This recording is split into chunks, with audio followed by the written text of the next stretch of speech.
ओम brim बृहस्पतये नमः। भगवान बृहस्पति देव की कृपा सदैव आप और आपके समस्त परिवार पर बनी रहे और आपकी संपूर्ण मनोकामनाएं भगवान श्री हरिविष्णु की कृपा से पूर्ण हो। दोस्तों, आज की वीडियो में आप सुनेंगे बृहस्पतिवार व्रत की कथा। प्राचीन समय की बात है, भारत में एक राजा राज्य करता था। वह राजा बड़ा प्रतापी और दानी था। वह नित्य प्रति मंदिर में भगवत दर्शन करने जाता था और ब्राह्मण और गुरुओं की सेवा किया करता था। उसके द्वार से कोई भी याचक निराश होकर नहीं लौटता था। वह प्रत्येक गुरुवार को व्रत रखता एवं पूजन करता था। हर दिन गरीबों की सहायता करता था, परंतु ये सब बातें उसकी रानी को बिल्कुल भी अच्छी नहीं लगती थी। वह न तो व्रत करती थी और न ही किसी को एक भी पैसा दान में देती थी। वह राजा से भी ऐसा करने को मना किया करती थी। एक समय की बात है कि राजा शिकार खेलने वन को चले गए। उस समय घर पर सिर्फ रानी और दासी थी। उस समय भगवान बृहस्पति देव साधु का वेश धारण करके राजा के दरवाजे पर भिक्षा मांगने आए। साधु ने रानी से भिक्षा मांगी तो वो कहने लगी, हे साधु महाराज, मैं इस दान और पुण्य से तंग आ गई हूँ। इस कार्य के लिए तो मेरे पतिदेव ही बहुत हैं। अब आप ऐसी कृपा करें कि सारा धन नष्ट हो जाए तथा मैं आराम से रह सकूं। तब साधु रूपी बृहस्पति देव ने कहा, हे देवी, तुम तो बड़ी विचित्र हो। संतान और धन से कोई दुखी नहीं होता है, इसको तो सभी चाहते हैं। पापी मनुष्य भी पुत्र और धन की इच्छा करते हैं। अगर तुम्हारे पास धन अधिक है तो भूखे मनुष्यों को भोजन कराओ, प्याऊ लगवाओ, ब्राह्मणों को दान दो, धर्मशालाएं बनवाओ, कुआं, तालाब, बावड़ी, बाग बगीचे आदि का निर्माण कराओ तथा निर्धनों की कुंवारी कन्याओं का विवाह करवाओ। साथ ही यज्ञ आदि करो। इस प्रकार के कर्मों से आपके कुल का और आपका नाम परलोक में भी सार्थक होगा एवं तुम्हें भी स्वर्ग की प्राप्ति होगी। परंतु रानी साधु की इन बातों से खुश नहीं हुई। उसने कहा, हे साधु महाराज, मुझे ऐसे धन की आवश्यकता नहीं जिसको मैं अन्य लोगों को दान देती फिरूं तथा जिसको रखने और संभालने में ही मेरा सारा समय नष्ट हो जाए। साधु ने कहा, हे देवी, यदि तुम्हारी ऐसी ही इच्छा है तो जैसा मैं तुम्हें बताता हूँ तुम वैसा ही करना। बृहस्पतिवार के दिन घर आंगन को गोबर से लीपना, अपने केशों को पीली मिट्टी से धोना, केशों को धोते समय स्नान करना, राजा से कहना वह हजामत करवाए, भोजन में मांस मदिरा खाना और कपड़े धोबी के यहाँ धुलने देना। इस प्रकार से 7 बृहस्पतिवार करने से तुम्हारा सारा धन नष्ट हो जाएगा। यह कहकर साधु महाराज रूपी बृहस्पति देव अंतर्ध्यान हो गए। रानी ने साधु के कहने के अनुसार 7 बृहस्पतिवार तक उसी प्रकार से करने का विचार किया और साधु के बताए अनुसार कार्य करते हुए केवल 3 बृहस्पतिवार ही बीते थे कि उसकी समस्त धन संपत्ति नष्ट हो गई। भोजन के लिए दोनों समय परिवार तरसने लगा तथा सांसारिक भोगों से दुखी रहने लगा। तब राजा रानी से कहने लगा कि हे रानी, तुम यहाँ पर रहो, मैं दूसरे देश को जाता हूँ, क्योंकि यहाँ पर मुझे सभी मनुष्य जानते हैं, इसलिए मैं यहाँ पर कोई काम नहीं कर सकता। मैं अब परदेश जा रहा हूँ, वहाँ कोई काम धंधा करूँगा, शायद हमारे भाग्य बदल जाएं। ऐसा कहकर राजा परदेश चला गया। राजा वहाँ जंगल से लकड़ी काट कर लाता और शहर में बेचता। इस प्रकार अपना जीवन व्यतीत करने लगा। इधर राजा के बिना रानी और दासियां दुखी रहने लगी। किसी दिन भोजन मिलता और किसी दिन जल पीकर ही रह जाती। एक समय रानी और दासियों को 7 दिन बिना भोजन के व्यतीत करने पड़े। तो रानी ने अपनी दासी से कहा, हे दासी, यहाँ पास ही के नगर में मेरी एक बहन रहती है, वह बड़ी धनवान है। तू उसके पास जा और वहां से 5 सेर बेझर मांग कर ले आ, जिससे कुछ समय के लिए गुजारा हो जाएगा। दासी रानी की बहन के पास गई, लेकिन रानी की बहन उस समय पूजा कर रही थी और उस दिन बृहस्पतिवार का दिन था। दासी ने रानी की बहन से कहा, हे रानी, मुझे आपकी बहन ने भेजा है, मुझे 5 सेर बेझर दे दो। दासी ने ये बात अनेकों बार कही, परंतु रानी की बहन ने कोई भी उत्तर नहीं दिया, क्योंकि वो उस समय बृहस्पतिवार की कथा सुन रही थी। जब दासी को रानी की बहन से कोई उत्तर नहीं मिला तो वो बहुत दुखी हुई। उसे क्रोध भी बहुत आया। वह लौटकर रानी से बोली, हे रानी, आपकी बहन तो बहुत ही घमंडी है, वह छोटे लोगों से बात भी नहीं करती। मैंने उससे कहा तो उसने कोई उत्तर नहीं दिया, तो मैं वापस चली आई। रानी बोली, हे दासी, इसमें उसका कोई दोष नहीं है। जब बुरे दिन आते हैं तब कोई भी सहारा नहीं देता। अच्छे बुरे का पता विपत्ति में ही लगता है। जो ईश्वर की इच्छा होगी वही होगा। यह सब हमारे भाग्य का दोष है। उधर रानी की बहन ने सोचा कि मेरी बहन की दासी आई थी, परंतु मैं उससे बोली नहीं, तो इसलिए वह बहुत दुखी होगी। अतः कथा सुनकर और विष्णु भगवान का पूजन समाप्त करके वह अपनी बहन के घर आई और कहने लगी, हे बहन, मैं बृहस्पतिवार का व्रत कर रही थी। तुम्हारी दासी हमारे घर आई थी, परंतु जब तक कथा होती है तब तक हम लोग न उठते हैं और ना ही बोलते हैं, इसलिए मैं नहीं बोली। कहो, दासी क्यों गई थी? रानी बोली, हे बहन, हमारे घर अनाज नहीं था। वैसे तुमसे कोई बात छुपी नहीं है, इस कारण मैंने अपने दासी को तुम्हारे पास 5 सेर बेझर लेने के लिए भेजा था।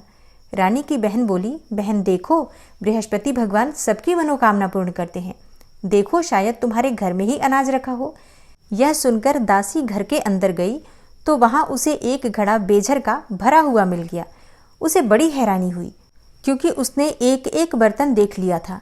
उसने बाहर आकर रानी को बताया। दासी अपनी रानी से कहने लगी कि हे रानी, देखो, वैसे हमको जब अन्न नहीं मिलता तो हम रोज ही व्रत करते हैं।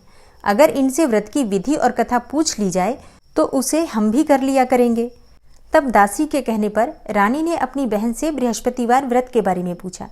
उसकी बहन ने बताया, हे रानी बहन, बृहस्पतिवार को सूर्योदय से पहले उठकर स्नान करके बृहस्पतिवार का व्रत करना चाहिए, लेकिन उस दिन सिर नहीं धोना चाहिए। बृहस्पतिवार के व्रत में चने की दाल और मुनक्कों से विष्णु भगवान का केले के वृक्ष की जड़ से पूजन करें तथा दीपक जलावें। उस दिन एक ही समय भोजन करें। भोजन पीले खाद्य पदार्थ का करें तथा कथा सुने।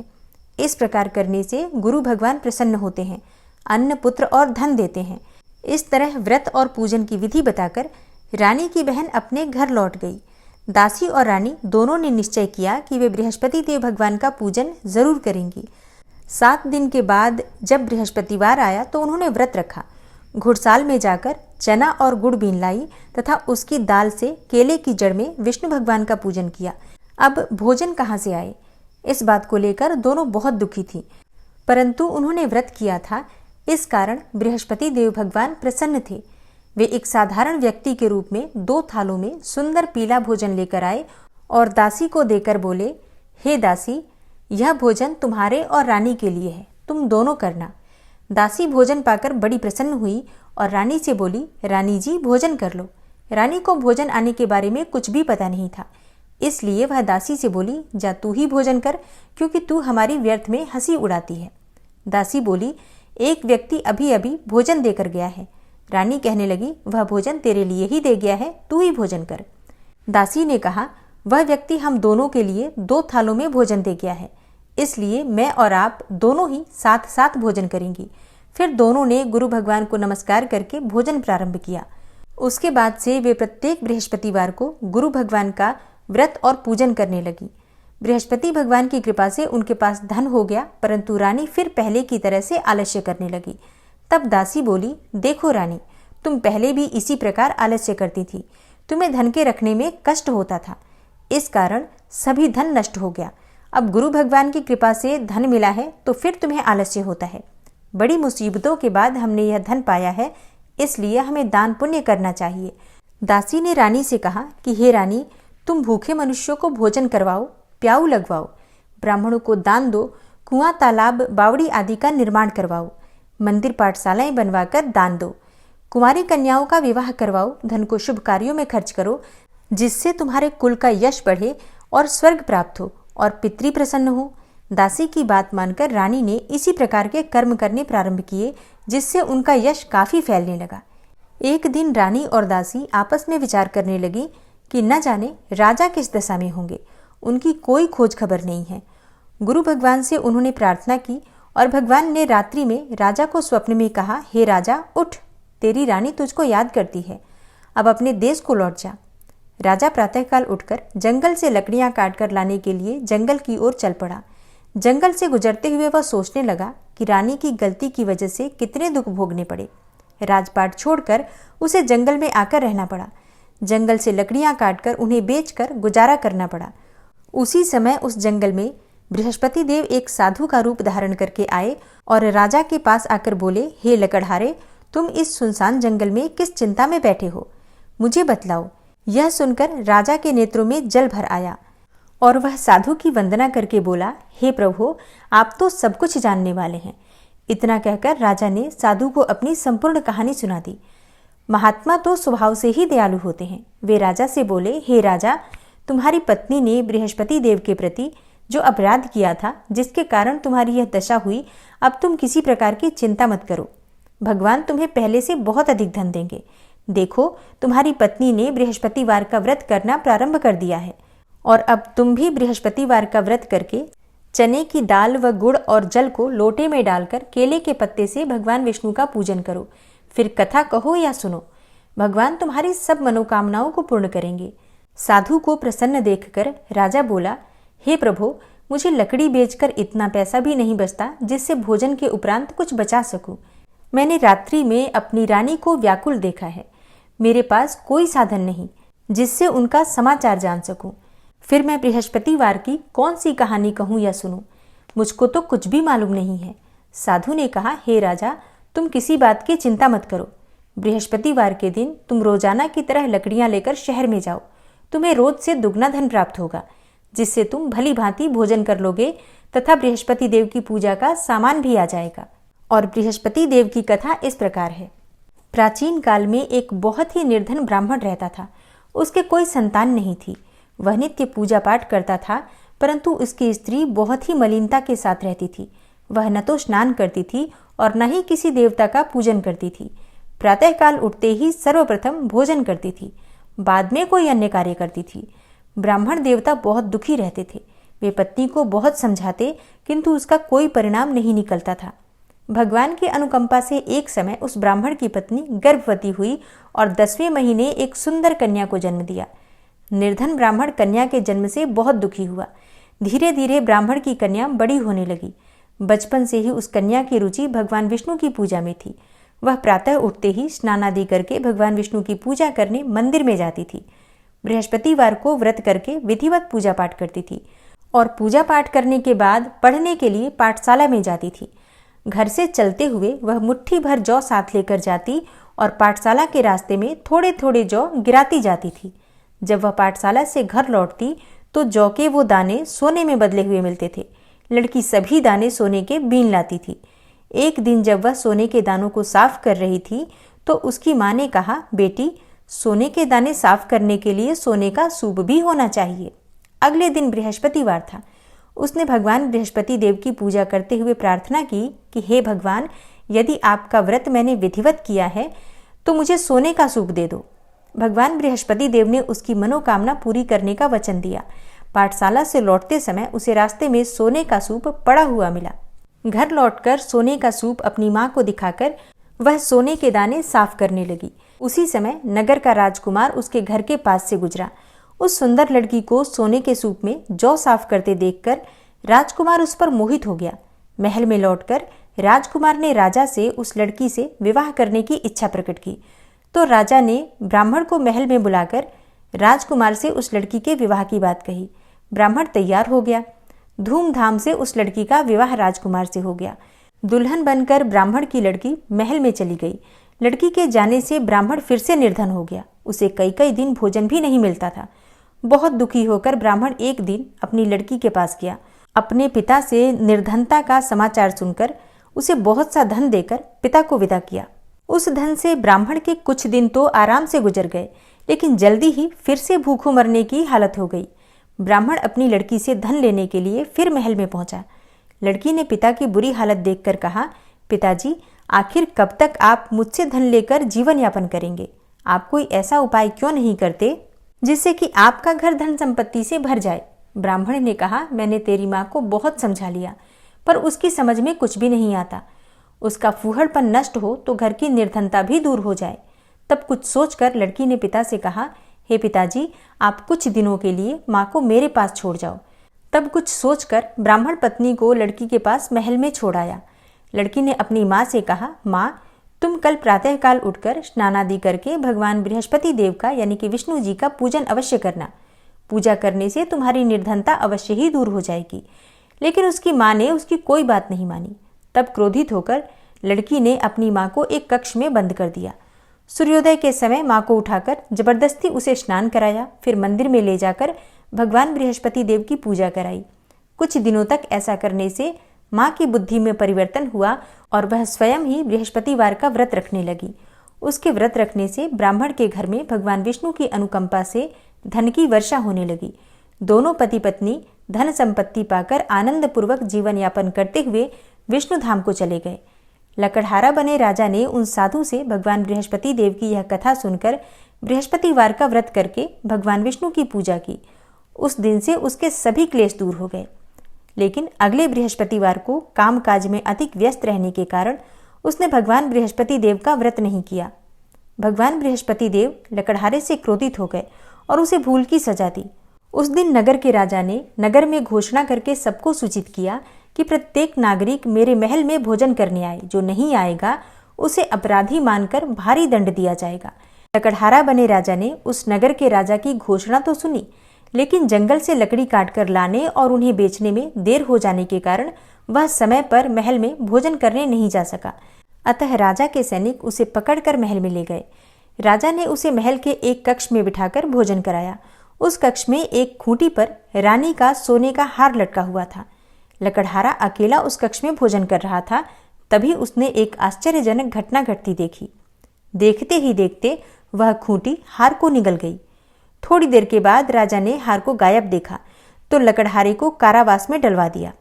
लकड़हारा मन ही मन अपने भाग्य को कोसने लगा। तभी उसे जंगल में मिले साधु का स्मरण हो आया। थोड़ी देर बाद में भगवान बृहस्पति देव सन्यासी के रूप में उसके सामने प्रकट हुए और कहा, हे लकड़हारे, तूने बृहस्पतिवार के दिन भगवान बृहस्पति देव की पूजा नहीं की, इसी कारण तुम्हें कष्ट हुआ है। लेकिन अब तुम चिंता मत करो। बृहस्पतिवार के दिन कारागार के दरवाजे पर तुम्हें कुछ पैसे पड़े हुए मिलेंगे। उन पैसों से भगवान बृहस्पति देव का व्रत करके उनकी पूजा करोगे तो तुम्हारे सारे दुख नष्ट हो जाएंगे। बृहस्पतिवार के दिन दरवाजे पर पड़े मिले पैसों से चने और गुड़ मंगाकर लकड़हारे ने बृहस्पतिवार की कथा कही तो भगवान बृहस्पति देव ने प्रसन्न होकर उस नगर के राजा को स्वप्न में लकड़हारे को कारागार से मुक्त करने का आदेश दिया। सुबह राजा ने अपने कक्ष में आकर देखा तो खूंटी पर रानी का हार टंगा हुआ था। राजा ने लकड़हारे को मुक्त कर दिया और उसे धन और आभूषण देकर विदा किया। लकड़हारा बना राजा उस नगर से चलकर अपने नगर में पहुंचा तो उस नगर में कुएं, धर्मशाला, बाग बगीचे देखकर बहुत प्रसन्न हुआ। राजा ने किसी से पूछा, ये कुएं, धर्मशालाएं किसने बनवाई हैं? सबने उसे बताया कि ये सब रानी और उसकी दासी ने बनवाए हैं। राजा महल में पहुंचा तो रानी ने उसका भव्य स्वागत किया। तब राजा ने निश्चय किया कि सप्ताह में एक बार तो सभी बृहस्पति देव का व्रत तथा पूजन करते हैं, परंतु मैं प्रतिदिन व्रत किया करूंगा तथा दिन में 3 बार कथा कहा करूंगा। अब राजा हर समय दुशाले में चने की दाल बांधे रहता था तथा दिन में 3 बार बृहस्पति देव की कथा कहता। कुछ दिनों के बाद राजा को अपनी बहन की याद आई।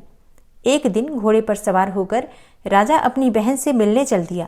अभी राजा नगर के बाहर पहुंचा ही था कि उसने कुछ लोगों को एक शव को ले जाते हुए देखा।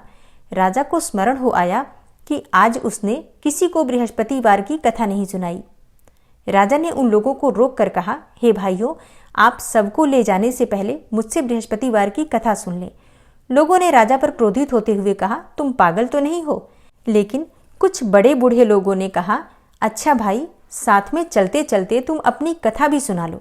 राजा ने चलते हुए आधी कथा ही सुनाई थी कि शव हिलने लगा। राजा की पूरी कथा सुनाते ही शव उठकर बैठ गया। लोगों ने हैरानी से दांतों तले उंगली दबाई और अगले बृहस्पतिवार से भगवान बृहस्पति देव का व्रत करने तथा कथा सुनने का निश्चय कर लिया। घोड़े पर सवार होकर राजा चलते हुए एक किसान के पास पहुंचा। किसान अपने खेत में हल चला रहा था। राजा ने कहा, अरे भाई, मुझसे बृहस्पतिवार की कथा सुन लो। किसान झुंझला कर बोला, जब तक मैं तेरी कथा सुनूंगा तब तक तो मैं 4 हरैया जोत लूंगा। जा अपनी कथा किसी और को सुनाना। राजा निराश होकर चलने लगा। तभी किसान के बैल लड़खड़ा कर जमीन पर जा गिरे और किसान के पेट में भी बड़े जोरों का दर्द होने लगा। उस किसान की पत्नी जब खाना लेकर आई तो उसने किसान से इस बारे में पूछा और किसान ने घुड़सवार की पूरी कहानी कह सुनाई। किसान की पत्नी दौड़ती हुई राजा के पास पहुंचकर हाथ जोड़कर बोली, भैया, मैं तुम्हारी कथा सुनने को तैयार हूं, लेकिन तुम अपनी कथा मेरे खेत पर चलकर ही कहो। राजा ने उसके साथ खेत पर पहुंचकर बृहस्पतिवार व्रत की कथा सुनाई। तभी बैल उठकर खड़े हो गए। किसान के पेट का दर्द भी तुरंत ठीक हो गया। राजा अपनी बहन के घर पहुंचा तो उसकी बहुत आवभगत हुई। अगले दिन सुबह उठकर राजा ने देखा कि घर के सभी लोग भोजन कर रहे हैं, किसी भूखे को बृहस्पतिवार की कथा सुनाए बिना राजा भोजन नहीं करता था। उसने अपनी बहन से कहा, हे बहन, क्या घर में कोई ऐसा व्यक्ति है जिसने भोजन नहीं किया हो? उसकी बहन बोली, भैया, हमारे घर में तो क्या, आपको पूरे नगर में कोई ऐसा व्यक्ति नहीं मिलेगा जिसने सुबह सुबह भोजन नहीं किया हो। तब राजा ने अपनी बहन के घर से निकलकर उस नगर में बिना भोजन किए व्यक्ति की तलाश की। एक गडरिये के घर में उसका बेटा बीमार होने के कारण भूखा रह गया था।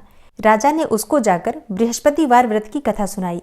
कथा सुनते सुनते ही गडरिये का बीमार बेटा बिल्कुल ठीक हो गया। सबने राजा की बहुत प्रशंसा की। एक दिन राजा ने अपनी बहन से कहा, बहन, अब हम अपने घर जाना चाहते हैं, तुम भी हमारे साथ चलो, कुछ दिन वहां रहकर लौट आना। राजा की बहन ने अपनी सास से पूछा तो सास ने ताने देते हुए कहा, बहू, मायके जाना हो तो अकेली ही जाना, मेरे पोतों को मत ले जाना। तुम्हारे भाई के कोई संतान नहीं है, कहीं तुम्हारी भाभी मेरे पोतों पर कोई जादू टोना न कर दे। बहन ने अपने भाई से कहा, हे भैया, मैं तो चलूंगी पर कोई बालक नहीं जाएगा। राजा बोला, जब कोई बालक ही नहीं चलेगा तब तुम ही जाकर क्या करोगी? बड़े दुखी मन से राजा अपने नगर को लौट आया। रानी ने राजा से कहा, आप तो अपनी बहन को साथ लाने की बात कहकर गए थे, फिर बहन को साथ क्यों नहीं लाए? तब राजा ने दुखी होते हुए कहा, हे रानी, हम निसंतान हैं, इसलिए कोई हमारे घर आना पसंद नहीं करता। रानी ने राजा को समझाया, हे प्राणनाथ, हमें बृहस्पति देव ने सब कुछ दिया है, अब भगवान बृहस्पति देव हमें संतान भी अवश्य देंगे। बृहस्पतिवार को विधिवत व्रत करते हुए राजा रानी ने भगवान बृहस्पति देव से संतान के लिए प्रार्थना की। कुछ दिनों के बाद उन्होंने स्वप्न में दर्शन देते हुए कहा, हे राजन, तेरी मनोकामना अवश्य पूरी होगी। 1 सप्ताह बाद ही रानी गर्भवती हो गई और उसी रात को बृहस्पति देव ने राजा से स्वप्न में आकर कहा, हे राजा, उठ, सभी सोच त्याग दे, तेरी रानी गर्भ से है। राजा को यह बात सुनकर बड़ी खुशी हुई। 10वें महीने उन्हें एक सुंदर पुत्र की प्राप्ति हुई। राजा और रानी दोनों बहुत प्रसन्न हुए। तब राजा ने रानी से कहा, हे रानी, स्त्री बिना भोजन के रह सकती है पर बिना कहे नहीं रह सकती। जब मेरी बहन आवे तब तुम उससे कुछ मत कहना। रानी ने सुनकर हाँ कर दिया। जब राजा की बहन ने यह शुभ समाचार सुना तो बहुत प्रसन्न हुई और बधाई लेकर अपने भाई के यहाँ आई। तभी रानी ने कहा, घोड़ा चढ़कर तो नहीं आई, गधा चढ़ी आई। राजा की बहन बोली, भाभी, मैं इस प्रकार न कहती तो तुम्हें औलाद कैसे मिलती? इस प्रकार राजा रानी जीवन पर्यंत बृहस्पतिवार का व्रत करते रहे। उनके घर में धन की वर्षा होती रही। इस तरह आनंद पूर्वक जीवन यापन करते हुए राजा रानी भगवान बृहस्पति देव की अनुकंपा से मोक्ष को प्राप्त करके सीधे वैकुंठ धाम पहुंच गए। बृहस्पतिवार को विधिवत व्रत करके जो स्त्री पुरुष भगवान विष्णु की पूजा करते हैं, भगवान उनकी सभी मनोकामनाएं पूर्ण करते हैं। बृहस्पति देव ऐसे ही हैं, जैसी जिसके मन में कामनाएं होती हैं सभी को पूर्ण करते हैं। जो सद्भावना पूर्वक बृहस्पतिवार का व्रत करता है एवं कथा पढ़ता है अथवा सुनता है अथवा दूसरों को सुनाता है, बृहस्पति देव उसकी सभी मनोकामनाएं पूर्ण करते हैं। भगवान बृहस्पति देव उसकी सदैव रक्षा करते हैं। संसार में जो मनुष्य सद्भावना से भगवान जी का पूजन व्रत सच्चे हृदय से करते हैं तो उनकी सभी मनोकामनाएं पूर्ण करते हैं। जैसी सच्ची भावना से रानी और राजा ने उनकी कथा का गुणगान किया तो उनकी सभी इच्छाएं बृहस्पति देव जी ने पूर्ण की थी। इसलिए सच्चे मन से बृहस्पतिवार का व्रत करना चाहिए, कथा पढ़ना चाहिए अथवा सुनना चाहिए और इसके बाद शुद्ध घी का दीपक जलाकर बृहस्पति देव की आरती करनी चाहिए। तो चलिए अब आरती कर लेते हैं। ओम जय बृहस्पति देवा, स्वामी जय बृहस्पति देवा, छिन छिन भोग लगाऊं कदली फल मेवा। ओम जय बृहस्पति देवा, तुम पूर्ण परमात्मा, स्वामी तुम अंतर्यामी, जगत पिता जगदीश्वर, तुम सबके स्वामी। ओम जय बृहस्पति देवा, चरणामृत निज निर्मल, सब पातक हरता, सकल मनोरथ दायक, कृपा करो भरता। ओम जय बृहस्पति देवा, तन मन धन अर्पण कर, जो जन शरण पड़े, प्रभु प्रकट तब होकर आकर द्वार खड़े। ओम जय बृहस्पति देवा। दीन दयाल दयानिधि भक्तन हितकारी। पाप दोष सब हरता भवबंधन हारी। ओम जय बृहस्पति देवा। सकल मनोरथ दायक सब संशय हारी। विषय विकार मिटाओ संतन सुखकारी। ओम जय बृहस्पति देवा। जो कोई आरती तेरी प्रेम सहित गावे। ज्येष्ठानंद आनंदन सो निश्चय पावे। ओम जय बृहस्पति देवा। और अब सच्चे मन से, श्रद्धा भाव से, प्रेम से जयकारा लगाइए। बृहस्पति भगवान की जय। श्री लक्ष्मी नारायण की जय। जय जय श्री कृष्णा। जय श्री राधे।